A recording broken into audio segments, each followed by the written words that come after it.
Assalamualaikum warahmatullahi wabarakatuh. Kami dari kelompok 3 akan menjelaskan tentang dinamika pelaksanaan demokrasi di Indonesia. Namun, sebelum kita masuk ke materi, kami akan memperkenalkan diri kami masing-masing. Saya Abi Kumara. Saya Diandra Kausariski. Saya Wiki Astum Putra. Saya Hansen Dava Pramudia Kusuma. Saya Muhammad Dirgantara. Saya Nada Amelia. Saya Royhan Dava Wijaksana. Saya Safina Putri Tarigan. Saya Gandes Gina Mafira Sandi. Nah, teman-teman, tidak hanya sejarah panjang sebelum kemerdekaan saja yang merupakan topik hangat sejarah kita saat ini, namun setelah kemerdekaan juga ada sejarah yang tidak kalah penting untuk dipelajari. Apa itu? Ya, itu adalah perkembangan demokrasi di Indonesia. Demokrasi diambil dari dua kata dalam bahasa Yunani. Yang pertama demos berarti rakyat dan kratos yang berarti pemerintahan. Yang apabila digabung memiliki arti politik pemerintahan rakyat. Nah, sudah pada penasaran kan tentang materi demokrasi kali ini? Maka kita langsung masuk ke materinya. Untuk bagian pertama ini kita menjelaskan tentang masa-masa demokrasi pada periode 1945 sampai 1949. Kita bisa bilang ini sebagai masa revolusi kemerdekaan. Jadi pada bagian ini kita akan menjelaskan tentang berapa lama periodenya, berapa presidennya, sistem pemerintahannya, serta penyimpangan dan kebijakannya yang akan dijelaskan oleh Gandes Gina. Di sini saya akan menjelaskan tentang demokrasi Indonesia masa revolusi kemerdekaan tahun 1945 hingga 1949. Masa revolusi kemerdekaan berlangsung pada tanggal 18 Agustus 1945 hingga 27 Desember 1949.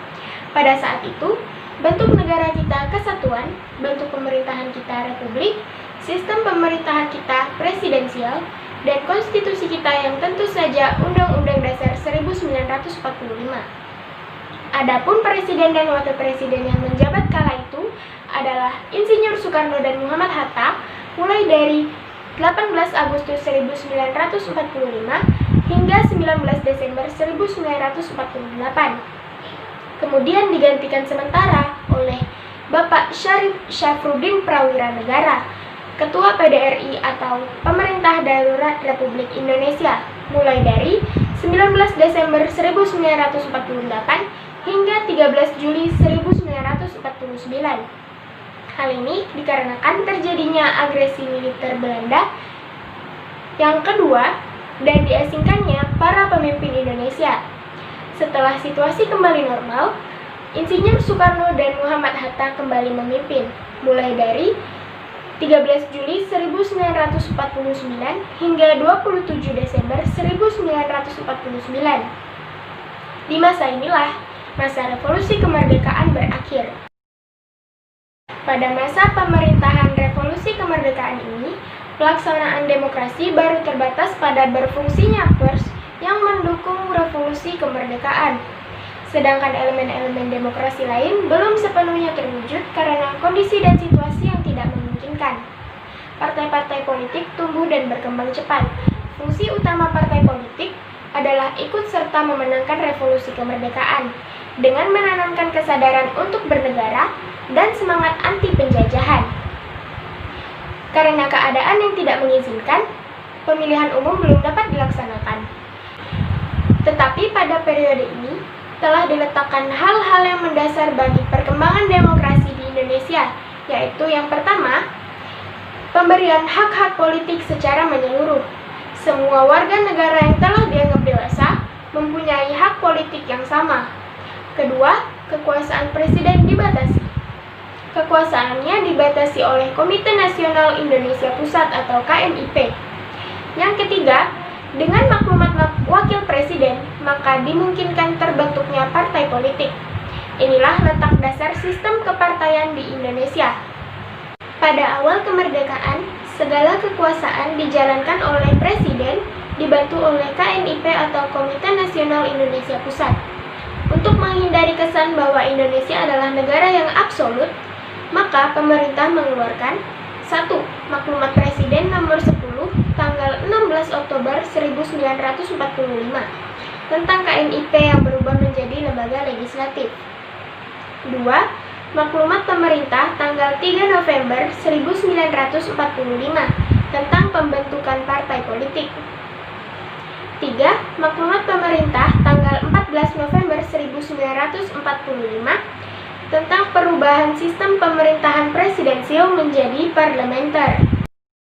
Yang kedua ini akan dijelaskan oleh Nanda Amelia. Ia akan menjelaskan tentang masa-masa demokrasi pada tahun 1949 sampai 1959, atau kita bisa bilang ini sebagai masa demokrasi parlementer. Pada periode 1949 sampai dengan 1959, atau tepatnya pada masa demokrasi parlementer, terdapat 3 peristiwa penting yang terjadi. Yang pertama adalah pergantian Undang-Undang Dasar, yang kedua adalah 7 sistem kerja, dan yang terakhir adalah elemen demokrasi. Pada periode 1949 sampai 1959 terdapat pergantian Undang-Undang Dasar sebanyak 2 kali. Yang pertama, pergantian Undang-Undang Dasar 1945 dengan Konstitusi RIS atau Republik Indonesia Serikat yang terjadi pada rentang waktu 27 Desember 1949 sampai dengan 17 Agustus 1950.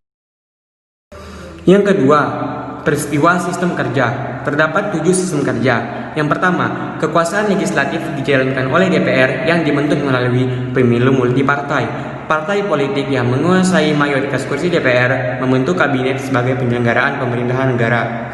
Yang kedua, kekuasaan eksekutif dijalankan oleh kabinet atau dewan menteri yang dipimpin oleh seorang perdana menteri. Kabinet dibentuk dan bertanggung jawab kepada DPR.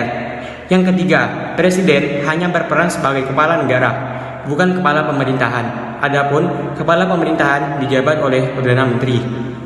Yang keempat, kekuasaan yudikatif dijalankan oleh badan pengadilan yang bebas. Yang kelima, jika DPR menilai kinerja menteri atau beberapa menteri atau kabinet kurang atau bahkan tidak baik, DPR dapat memberi rasa tidak percaya kepada seseorang atau beberapa menteri atau bahkan kabinet secara keseluruhan.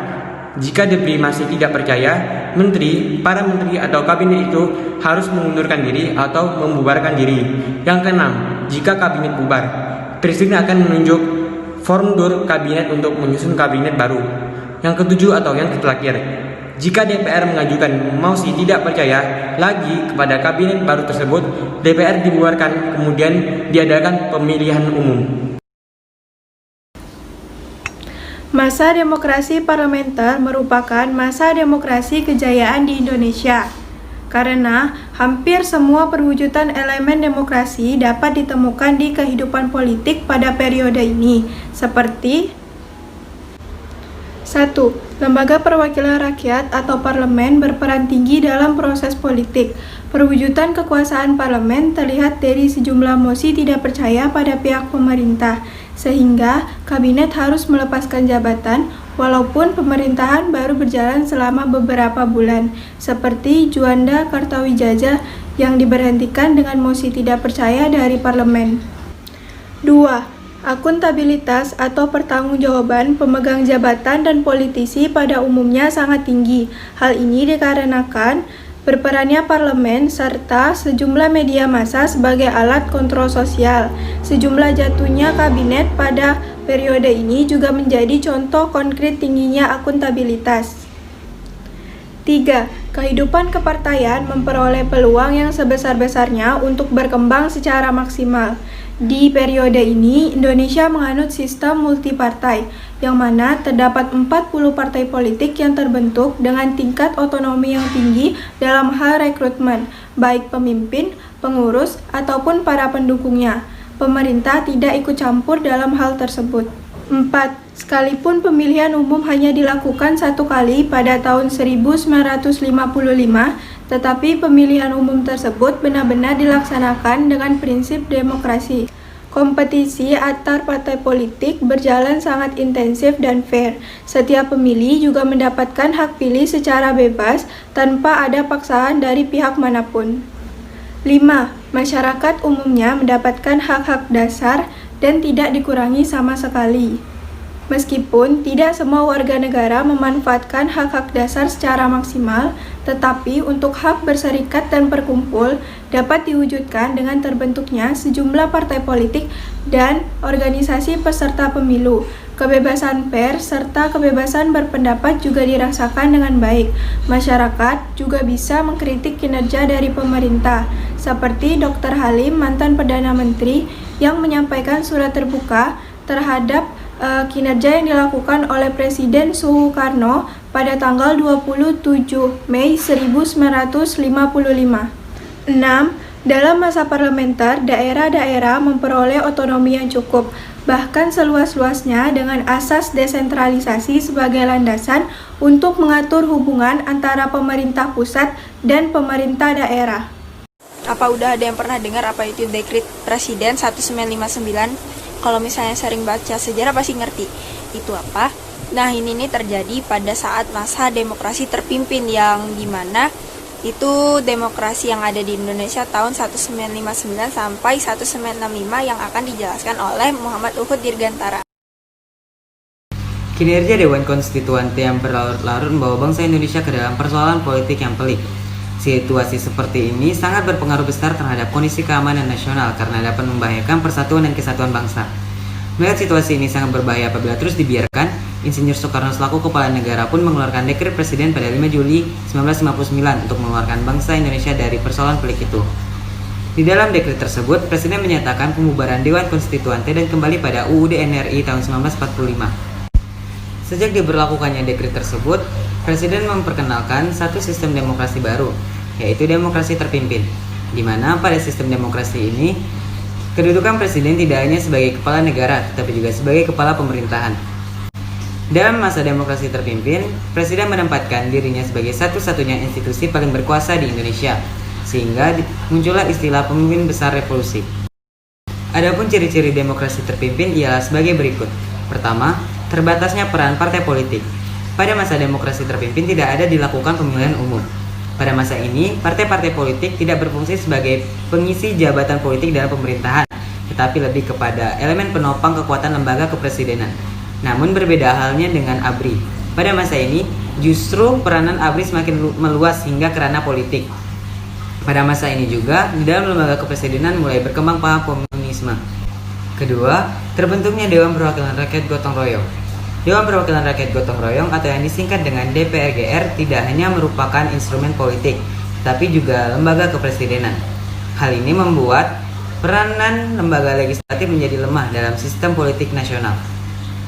Ketiga, lemahnya hak dasar manusia. Hal ini dikarenakan presiden yang mampu menyingkirkan semua lawan-lawan politik yang tidak sesuai dengan kebijakannya atau memiliki keberanian untuk menentangnya. Keempat, puncak semangat anti kebebasan pers. Masa demokrasi terpimpin merupakan puncak semangat dari anti kebebasan pers. Sejumlah surat kabar dan majalah seperti Harian Abadi dari Masyumi dan Harian Pedoman dari Partai Sosialis Indonesia diberanguskan oleh pemerintah. Dan yang kelima, sentralisasi kekuasaan. Pada masa demokrasi terpimpin, sentralisasi kekuasaan semakin dominan dalam proses hubungan antara pemerintah pusat dan pemerintah daerah. Akibatnya, pemerintah daerah memiliki daerah otonomi yang terbatas. Berikut merupakan beberapa penyimpangan yang terjadi di dalam pelaksanaan konsep demokrasi. Yang pertama adalah pembubaran lembaga Dewan Perwakilan Rakyat. Pada tahun 1960, Presiden dengan serta-merta membubarkan DPR hasil pemilihan umum tahun 1955 karena DPR menolak RAPBN yang diajukan oleh Presiden. Kejadian ini tentu saja sangat bertentangan dengan UUD 1945 yang menyebutkan bahwa Presiden tidak dapat membubarkan DPR, karena pada dasarnya kekuasaan DPR sebagai lembaga legislatif lebih tinggi daripada kekuasaan Presiden sebagai lembaga eksekutif. Yang kedua, pengangkatan IR Soekarno sebagai Presiden seumur hidup. MPRS telah mengangkat IR Soekarno sebagai Presiden seumur hidup. Tindakan ini jelas bertentangan dengan UUD NRI 1945 bab 3 pasal 7 yang menyatakan bahwa Presiden dan Wakil Presiden memegang jabatannya selama 5 tahun dan sesudahnya dapat dipilih kembali. Yang ketiga, Ketua Dewan Perwakilan Rakyat Gotong Royong diangkat menjadi Menteri. Pengangkatan ini tentu sudah mencoreng profesi kehormatan DPRGR sebagai lembaga legislatif dengan mencampur adukan antara kekuasaan legislatif dan eksekutif. Hal ini jelas sangat bertentangan dengan UUD 1945 yang menyatakan bahwa kekuasaan legislatif lebih tinggi daripada kekuasaan eksekutif. Yang keempat, meluasnya peran ABRI hingga ke ranah politik. Pada masa demokrasi terpimpin, peran ABRI bukan hanya sebagai pelindung masyarakat, namun lebih dominan terhadap perlindungan kepada presiden. Peran ABRI juga turut serta masuk ke ranah politik, sehingga tentunya memberikan dampak tersendiri bagi stabilitas keamanan. Yang kelima, prosedur pembentukan MPRS. Presiden Soekarno membentuk sendiri MPRS melalui penetapan Presiden nomor 3 tahun 1959. Padahal, seharusnya MPRS dipilih melalui pemilihan umum yang sudah diatur dalam Undang-Undang Dasar 1945. Pada masa demokrasi terpimpin, tepatnya pada tahun 1965, terjadi usaha kudeta terhadap pemerintahan negara yang dikenal dengan G30 SPKI. Namun, usaha tersebut berhasil digagalkan. Meskipun demikian, dampak yang ditimbulkan dari pemberontakan tersebut tidaklah kecil. Situasi ini juga diperparah dengan kondisi politik yang memanas dan kondisi ekonomi yang memburuk. Ada yang penasaran nggak kenapa Presiden Soekarno digantiin sama Presiden Soeharto? Atau kalian pernah dengar gimana sih kayak mengerikannya masa pemerintahan Presiden Soeharto? Nah, bagian ini akan dijelaskan oleh Royhan Dava Wicaksana. Dia akan menjelaskan tentang masa-masa demokrasi Pancasila pada masa Orde Baru yang dimana periodenya itu dari tahun 1965 sampai 1998.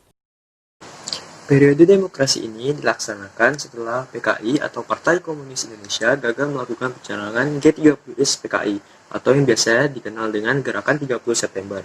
Demokrasi ini dinamakan Demokrasi Pancasila karena Pancasila dijadikan sebagai landasan dan tujuan utama terjadinya demokrasi ini.